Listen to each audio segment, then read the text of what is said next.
Bonjour à toutes et à tous, bienvenue sur KTV Kwezi FM, le 106.9 pour un temps de parole, toujours en direct à la télévision et à la radio. Aurélien Timba, vous le connaissez maintenant, c'est le directeur de la Ligue de football, il est avec nous sur le plateau. Aurélien, bonjour, pardon, je vous appelle Aurélien, je voudrais dû vous appeler monsieur le directeur. Bon. Je peux vous appeler Aurélien? Avec plaisir. Allez, c'est bonjour parti. Patrick. Bonjour Aurélien. Alors, on va parler effectivement de cet AG qui va avoir lieu dimanche et à Mayotte. L'AG de la Ligue de football, c'est pire que l'élection d'un président du conseil départemental. On va évidemment en parler, mais juste avant, deux mots sur la qualification de l'Olympique de Marseille pour la finale de la Ligue Europa. Alors certains disent, ouais, c'est la petite finale, la petite Ligue, la petite Europe. Allez l'Atlético. Ouais, mais c'est quand même une finale. Merci Patrick, une fois de plus pour l'invitation. Ouais, c'est avec une belle plaisir. finale Ouais. d'ailleurs. Et puis les éducateurs vous le diront, hein, même quand on est qualifié pour une finale Quelle qu'elle soit. d'interquartier, Ouais. le plaisir reste le même. Ouais. La finale ne s'écrit pas d'une autre manière. Donc félicitations à l'Olympique de Marseille et puis on espère qu'il y aura une victoire au bout. Et qui a gagné? Alors qui a gagné face à Salzbourg de 2-1 après les prolongations. Ça s'est joué dans les dernières minutes. Tous ceux qui ont suivi ce match et les fans de Marseille.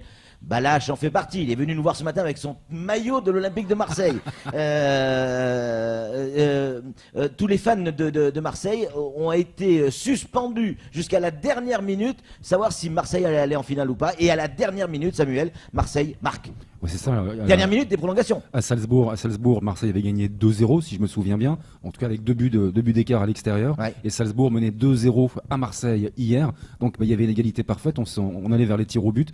Et c'est dans le temps additionnel, en effet, les prolongations, le but de la libération a été tiré et marqué. Et puis d'un autre côté, il y avait toujours en la deuxième demi-finale, forcément, il y avait l'Atlético de Madrid face à Arsenal, l'Arsène Wenger, l'Atlético qui a battu Arsenal 1-0. Donc on connaît aujourd'hui la finale, ça sera Marseille face à l'Atlético de Madrid. Un pronostic, forcément, Aurélien. Si, forcément. 2-0 pour l'Olympique de Marseille. Et Je donne même les noms j'imagine des que c'est buteurs. pas ça. 4-0 pour l'Atlético. Vous avez peut-être raison, peut-être pas sur les 4-0, mais c'est effectivement l'Atlético qui est quand même, c'est pas n'importe qui, même cette saison, ils font un super parcours. Aurélien, on va parler de cette AG qui va avoir lieu dimanche. Les points essentiels qui vont être traités lors de cette AG. Les points essentiels, Patrick, c'est surtout le côté financier. Oui. Puisque l'Assemblée générale se décompose en deux parties, l'AG sportive, donc qui a eu lieu au mois de février dernier, Oui. et puis là on va rendre compte de l'utilisation de l'argent. Donc c'est important que les présidents de clubs viennent et il sera question aussi de budget prévisionnel sur la saison 2018 puisqu'on n'a pas pu l'évoquer au mois de février dernier. Donc, et il y aura aussi un petit temps d'échange pour que les présidents de clubs puissent s'exprimer sur la gestion de notre football, apporter des solutions, parce que c'est vrai que il y a souvent quelques critiques qui pleuvent. Mais Et ce, quelle que soit la présidence. Hein. Tout à fait. C'est un sport de haut niveau, les AG du football ici à Mayotte. Hein. Tout à fait. On va mettre ça sous le coup de la passion, passion, bien sûr, mais et c'est le cas. de l'amour qu'ils ont pour leur Football. le foot. Et puis il y a tellement d'investissements Il y a derrière. encore tellement de travail aussi à faire, il faut le reconnaître. On est en construction, clairement. Il y a du travail, mais concrètement, quand on mesure le travail accompli et le chemin parcouru, il y a quand même de belles avancées. C'est et vrai. aujourd'hui, on n'est pas...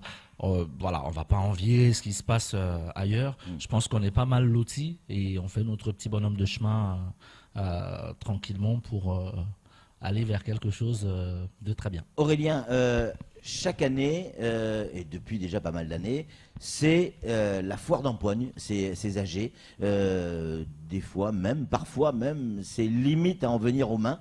Ça se passe dans l'hémicycle du conseil départemental.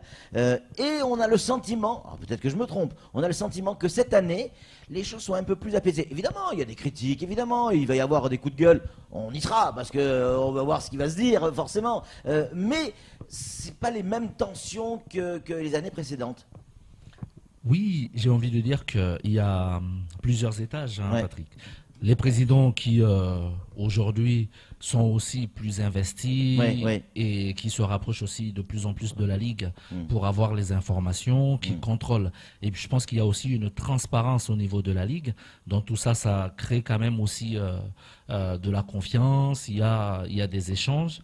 Donc à partir de là, et pour information, le rapport moral 2017, donc voté à l'Assemblée générale de février, il y a un seul club qui s'est abstenu. Il n'a même pas voté contre, il s'est abstenu. Ouais. C'est dire qu'il y a quand même du travail derrière. Ouais. Et nous, on salue surtout ces présidents-là qui sont quand même reconnaissants de ce qui se fait aujourd'hui à la Ligue. Alors, on va donner la parole à Samuel, mais moi, je voudrais aussi donner un coup de chapeau à cette équipe dirigeante de la Ligue. Pourquoi ? Parce que, effectivement, on parle de football à Mayotte, souvent on parle de la DH. Or, le boulot que fait la Ligue aujourd'hui auprès des gamins, de la jeunesse, il est tout simplement immense. Alors évidemment, on n'a pas eu de bol cette année. Avec les jeux des jeunes, on n'a pas pu se préparer, les grèves, etc. On n'a pas eu de bol. Ok, on le sait. Mais il y a quand même un gros boulot qui est fait au quotidien. Je dis bien au quotidien avec nos gamins. Ça, c'est magique. Et c'est important de le souligner. Je vous remercie pour ça, parce que malheureusement, c'est vrai que pour ça aussi, hein, faut que je le dise. Hein. C'est vrai que malheureusement, on parle souvent des seniors et pas assez des jeunes.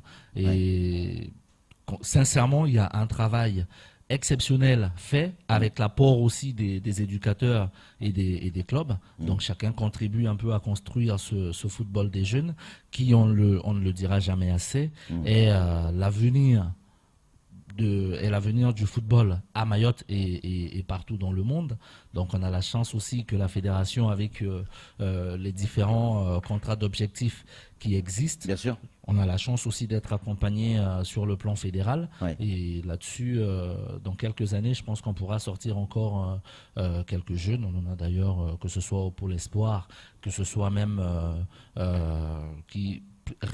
qui ont quelque chance d'intégrer des clubs professionnels en métropole. Et il y en a, aussi, bien sûr. Donc ça aussi, ce sont de belles avancées qu'on ne souligne malheureusement pas assez. Samuel Bocher, le rédacteur en chef de France Mayotte Matin, tenez-vous bien à une question à vous poser sur le football. Deux petites questions en fait, que je vais tirer en corner et pas en penalty, rassurez-vous. La première, c'est 17 communes à Mayotte, 73 villages si je ne m'abuse, et plus d'une centaine de clubs. C'est pas ça aussi qui fait un peu la difficulté de la Ligue à Mayotte, hein. Il y a trop de clubs peut-être ? Il y a trop de clubs, pas assez d'infrastructures, et c'est pour ça que notamment au mois de novembre dernier, on a lancé la Coupe des communes pour justement essayer de faire en sorte que dans les communes, que les différents clubs puissent s'associer pour faire un tournoi. Il est vrai aussi qu'aujourd'hui, rassembler tout le monde sous le même maillot dans la commune ou dans le village, c'est chose quasiment impossible. Mais on va y travailler parce que tout le monde aura à y gagner. Demander une subvention, par exemple CNDS, pour une centaine de licenciés, c'est pas la même chose quand on a 300-400 licenciés. Et que si les clubs se mettaient ensemble, ne serait-ce que par village, nous aussi au niveau de la Ligue, ce serait un petit peu plus facile à gérer, parce qu'aujourd'hui on a très clairement un souci. Parfois on a 2-3 clubs qui utilisent la même installation, et là en termes de chevauchement de rencontres, c'est juste très compliqué à gérer, parce que, et la plupart du temps, les équipes ont toutes les catégories. Donc même si on fait une alternance concordance sur les matchs, ça reste quand même c'est vrai, mais moi je suis pas d'accord avec vous. Moi j'aime bien qu'il y ait autant de clubs avec des derbies au sein des villages. Et puis plus il y aura de clubs, plus il y aura de joueurs, moins il y aura de gamins dans la rue.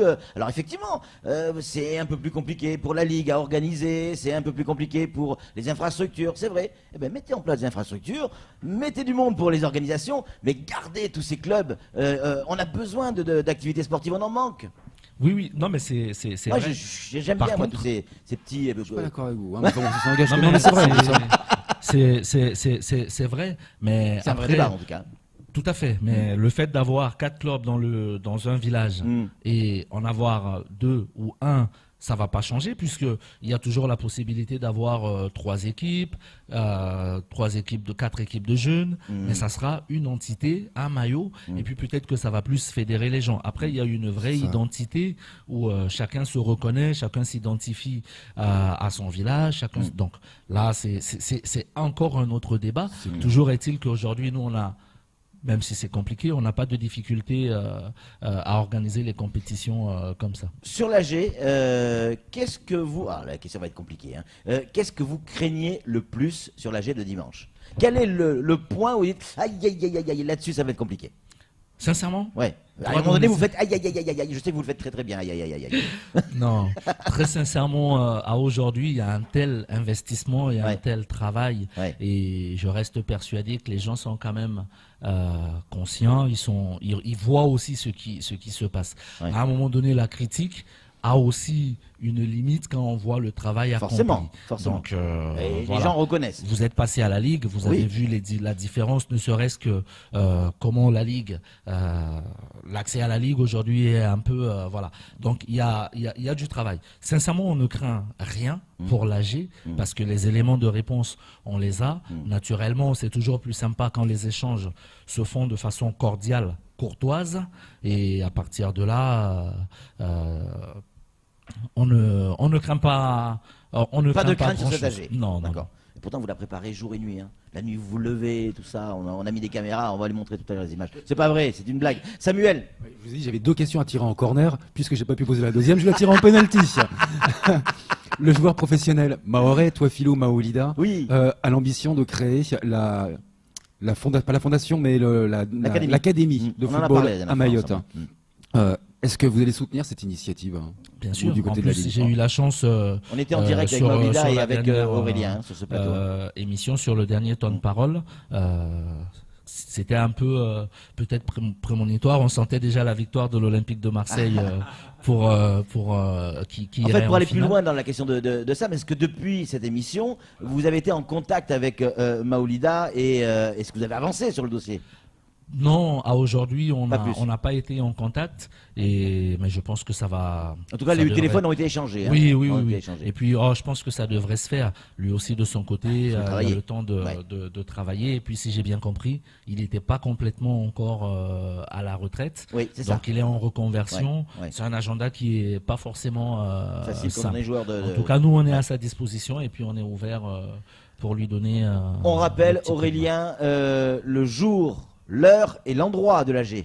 Assemblée financière, donc le 6 mai 2018, à 8h30 dimanche, à l'hémicycle Younous Abamana, du conseil départemental, à 8h30. À 8h30. 8h30 parce qu'on commence toujours par un petit déjeuner. C'est ce que j'allais dire. Est-ce que ça sera comme d'habitude? Un petit moment de convivialité. Voilà, café, croissant, etc.